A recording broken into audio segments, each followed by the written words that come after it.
Good morning, everyone. We're continuing here in the words of the PELE YOETZ and why we should not hate another Jew. And he writes, you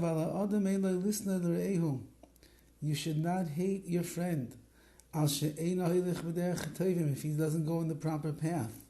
If that's the case, you should hate yourself even more. Who can trick himself into saying, there's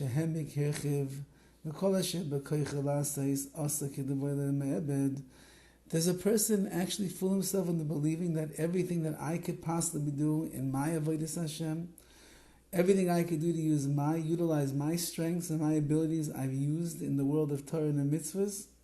Is anybody so foolish to say such a thing? Am I able to say that I'm better than my friend, or my friend is worse than me? He doesn't utilize his energies the way that I do? Who could say such a thing? Everybody knows their faults and their deficiencies. We all know that we have a long ways to go and improvements to make. And therefore, how can I come to hate another Jew in my heart? I should really fire it back at myself and say, wait, what did I do?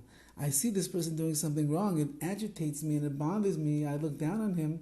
What about all the wrong things that I did myself? And he writes, maybe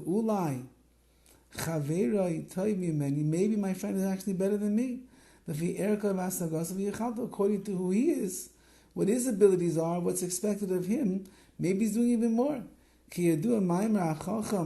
Like the wise man said, I believe this is referring to the Ramban, Nachmanides, in his famous letter that he writes to his son. He would be mechabed, he would honor every person. How would he do it? He would say the following: if he is a wiser person than I am, I'm obligated to honor him because of his chachma, his wisdom. If he's more foolish than me, so then I have to give him credit because he's better than me in another way. If he does a sin, he's so foolish, he does it b'shoigeg, which means really unwittingly and unknowingly. But I, who know better, if I do a chait, if I do a sin, b'mezid, I did it knowingly.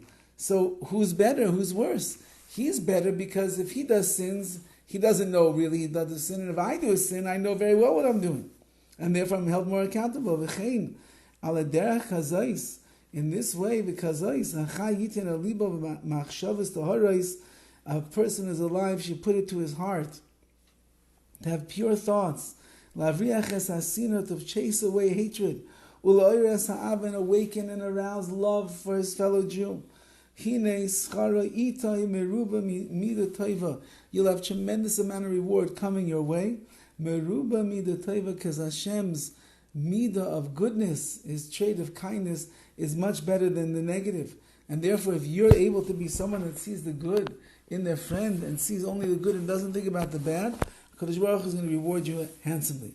We learn further in the Gemara, if you have a choice between picking up your lost object or the lost object of your father or of your Rabbi, you pick up yours first. However, it says over there in the Gemara, if you take care of yourself first before thinking of others, you're going to come to the same thing as well. You'll lose your thing and people will take care of their things before they take care of you. Rashi explains over there, if you're always worried about yourself and your own personal pleasures, you remove from yourself the yoke of doing acts of kindness and stuck in charity.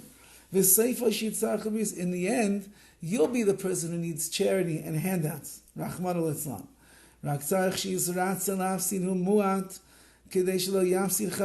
have to be willing to give up a little of your own things in order not to lose your friends.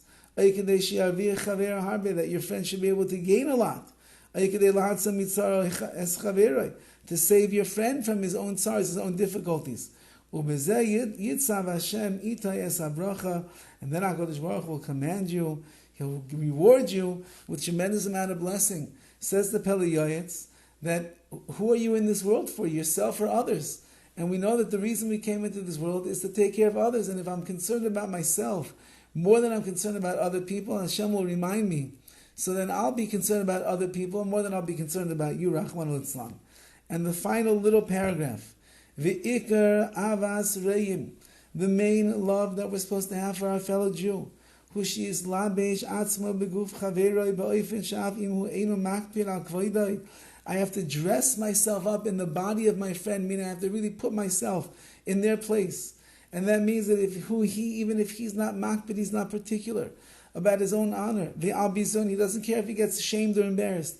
Mikol mokaim, nevertheless, yachshev kemoshim hu hayu kamoi chaveroi. You have to look at him as if you are him. If it was you, you'd want people to honor you. You wouldn't want anyone to speak disparagingly against you. You wouldn't want anyone to damage your honor and your glory. You have to be the same way to your friend. Exactly the way that you want to be treated, the way that you'd want to be viewed and looked at in this world, that's exactly the way you have to take care of your friend. This is the major principle in loving your fellow Jews. And with this, Hashem is going to give strength to His nation. Hashem will then bless His nation with peace. When He sees Yidden down here in this world, each one living for the other, not for themselves, living for somebody else, worried about someone else, doing for somebody else, Hashem says that's exactly the way that Klal Yisrael is to look. I will bless them. Yivarech as Amay v'Shalom. I will bless the Jewish people in peace, tranquility, and happiness amongst everyone. Have a wonderful day.